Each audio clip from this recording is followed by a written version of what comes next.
स्वागत है हकीम साहब। बहुत धन्यवाद आपका। हकीम साहब, हमारे पास कुछ कॉलर्स ऐसे भी आ रहे हैं जो बहुत ही यंग हैं, 19-19 साल के बच्चों को जो है वो दर्द की शिकायत कर रहे हैं कि हमें कमर दर्द हो जाता है, पैरों में दर्द हो जाता है, हम लोग मेडिसिन का इस्तेमाल करते हैं, थोड़ी बहुत हमें रिलीफ मिल जाता है, लेकिन फिर से दोबारा वही दर्द शुरू हो जाता है। इतनी कम उम्र में दर्द होना।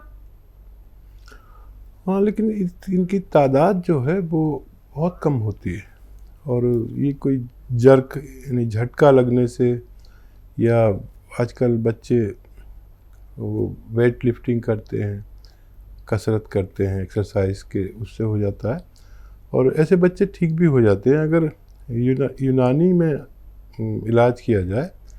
पहले तो क्योंकि ये आर्जी दर्द होता है, किसी भी दवा से, एलोपैथ से भी ठीक हो जाता है। अगर किसी सूरत ठीक ना हो तो यूनानी उन पर बहुत तेज़ी से काम करती है और बच्चे भी ठीक हो सकते हैं।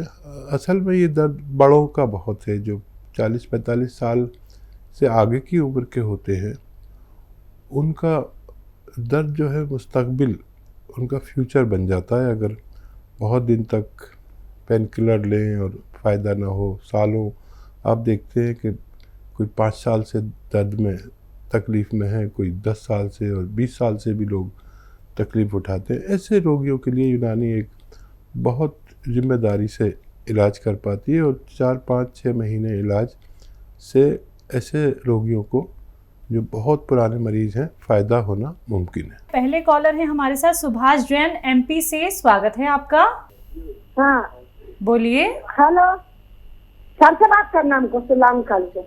जी जी, आदाब, जय हिंद। बताइए क्या सवाल है? जी बताइए। हाँ हेलो जी बताइए, मैं सुन रहा हूँ। हाँ हाँ, हमारा है ना गला सूखता है खूब, मुँह, और है ना दाहिने हाथ में, दाहिने की तरफ पसीना आता है चेहरे पे, और है ना गले में, हमको गले में ना ऐसा लगता कुछ अड़ा रहा है, और दाहिने, हाँ दाहिने में, दाहिने कूल्हे की तरफ छोटी सी गठान है। हेलो, ठीक है ठीक है। हाँ देखिए, एक तरफा बात हो रही है, आपकी बात हमने सुन ली। अगर आप हमारी बात सुन पाए तो कुछ फ़ायदा हो। देखिए, गला सूखता है तो रोज़ाना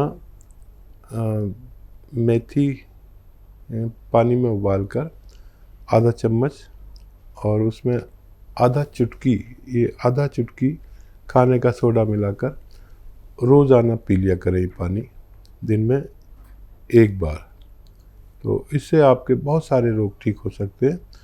और एक तरफ पसीना आता है आपको, एक तरफ नहीं, ये भी एक रोग है। आप थायराइड का टेस्ट करा लें। अगर थायराइड है तो फिर आपका थायराइड का इलाज भी होना मुमकिन है। नेक्स्ट कॉलर हैं गुड़गांव से सुमन। स्वागत है सुमन जी। हाँ जी, नमस्कार मैडम। जी नमस्कार जी मैडम, मैंने पहले भी बात की थी। दरअसल मुझे लगता है आपको समझा नहीं पाई अपनी बीमारी के बारे में। चलिए अब बताइए। हाँ जी, तो मैंने ना पैरों के लिए पूछा था। पैरों में ब्लड क्लॉटिंग है और मतलब वेन्स में जैसे ब्लड जम जाता है ना, सारे पैर काले पड़े हुए हैं। अंदर नसों की प्रॉब्लम भी है, जैसे नसों में गुच्छा बना हुआ होता है। तो मैडम, मैंने व्हाट्सएप पे फोटो भी भेजा था 2 बार और पूछा था डॉक्टर से कि भाई शेयर कर ले, तो उन्होंने भी अभी तक कुछ जवाब नहीं दिया। तो इसका कोई इलाज है मैडम? और अगर क्या ये दबे जा सकते हैं? और मैंने फिर लिखा भी था, जो उन्होंने कई बार कॉल की थी, उन्होंने बताया था ये अश्वगंध, उन्नाव, हल्दी, सरंजान और काला गोंद। तो मैडम क्या हम ये ले सकते हैं? अगर ले सकते हैं तो ये जो सरंजान है, नहीं सॉरी है, हमने ये मंगवा लिया है, तो उसमें बेर की तरह गुठली होती है, तो क्या गुठली निकालनी है या कैसे पीसना है? और मेरा एक दूसरा सवाल है, मेरी ननद है, उनकी आयु है 55। तो मैडम उनको एक तो नींद नहीं आती बिल्कुल भी, पैरों में दर्द बहुत ज्यादा होता है पूरी रात, और उनको दर्द भी होता है पैरों में, मतलब बहुत सालों से। तो ये 2 सवाल है मेरे। ठीक है। देखिए कितनी अच्छी भाभी हैं, बिल्कुल नंद का भी साथ में सवाल कर लिया।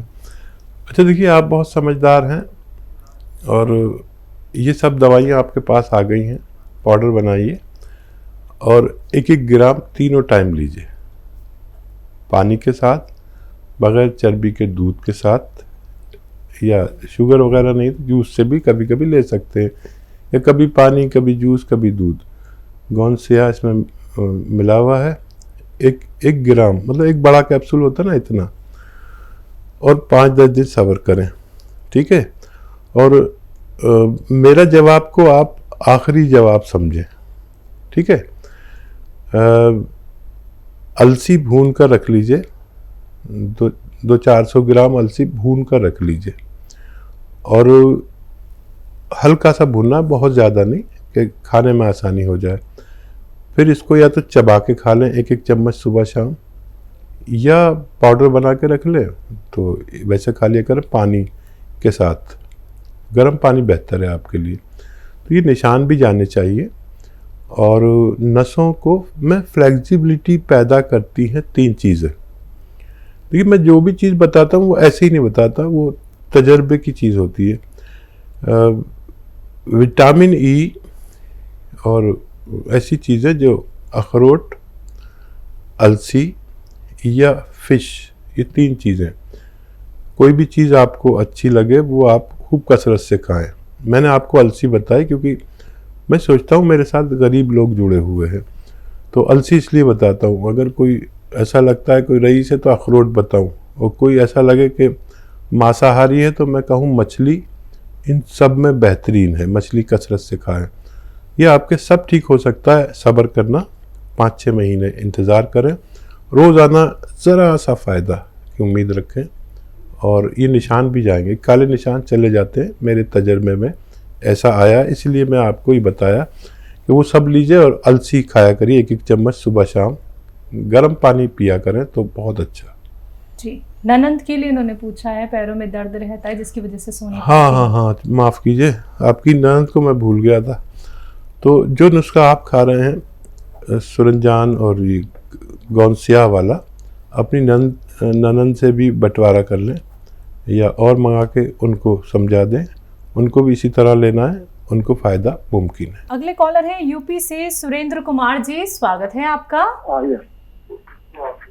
हेलो जी, नमस्कार। आदाब। नमस्कार, मैं हकीम जी को आदाब है। जी आदाब साहब। हकीम जी, मेरे बहन। हेलो जी, मैं सुन रहा हूँ, बताइए। मेरे बहनों तो उनको 3-4 साल से किडनी की प्रॉब्लम है, जिन्हें हफ्ते में 3 बार डायलिसिस कराना पड़ता है जी।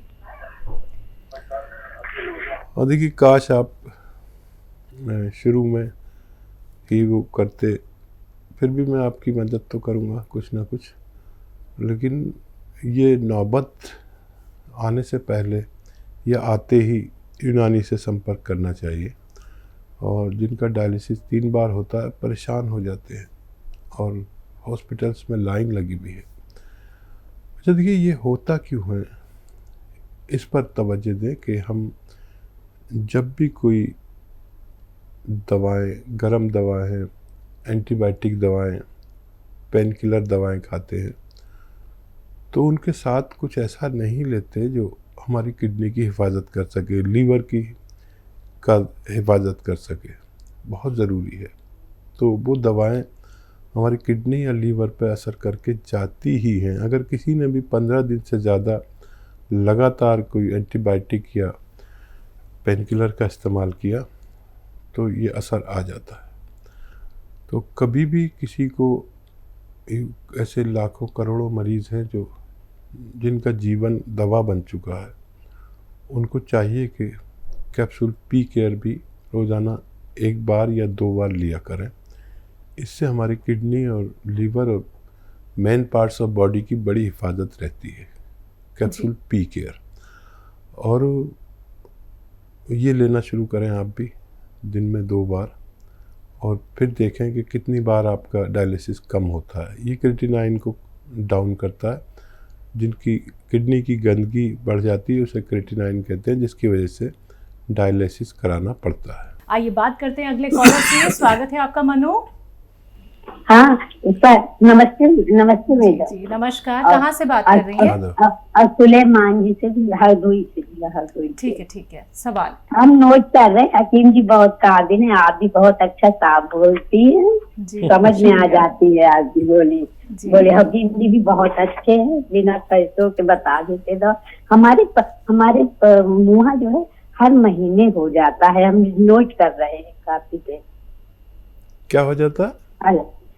मुँह महीने में एक बार जरूर हो जाता है, सफेद सफेद छाले अच्छी दाहिने हाथ तरफ निकले हैं दाने, उससे खाते भी नहीं बनता, बहुत दर्द होती है। अच्छा, आयु कितनी है आपकी? आपकी हमारी 45। पेट तो खराब नहीं रहता आपका? जी चूरन लेते हैं, अभी हमने हफ्ते से तेल भी मंगवाया था। आप बहुत अच्छा बताते हैं, हमें फायदा हो जाता है, बता दीजिए। ठीक है, धनिया, सौंफ, मेथी, धनिया, सौंफ, मेथी दाना और सूखा हुआ आंवला, ये 4 चीज़ें सबको बराबर बराबर वज़न लेकर और लें, यानी 200 ग्राम लें। और एक आता है जैतून का नमक, रसायन जैतून कहते हैं, ये नमकीन नहीं होता लेकिन देखने में बिल्कुल नमक लगता है। इसमें 150 ग्राम मिलाकर पाउडर बनाएं और आधा चम्मच सुबह, आधा चम्मच शाम आप खाया करें, आपको फ़ायदा मुमकिन है। अगले कॉलर हैं वाराणसी से शुभम, स्वागत है आपका। नमस्ते, हकीम साहब से बात हो रही है? जी शुभम जी, बताइए क्या सवाल है? हकीम साहब, ये पूछना था कि मेरे पापा जो है थोड़े से चिड़चिड़े टाइप के हैं, तो वो जैतून का सिरका लेने में हिचकिचाते हैं, तो उनको हम खाने में मिलाकर दे सकते हैं? ठीक है, हाँ बेटा दे सकते हैं, जिसमें भी वो पसंद करें। अक्सर मैं तो कहता हूँ कि सब्ज़ी या सालन में मिला सकते हैं, तो वो इतना ख़राब नहीं लगता। वैसे तो ये जायकेदार होता है, खट्टा होता है, और दे सकते हैं आप, उनको फ़ायदा मुमकिन है। हकीम साहब, जो ये जैतून का सिरका है वो थोड़ा खट्टा है, लोगों को कुछ ये भी शिकायत है कि ये इतना खट्टा होता है, हमारा जो गला है वो पकड़ लेता है, तो वो लोग किस तरीके से इसका इस्तेमाल कर सकते हैं?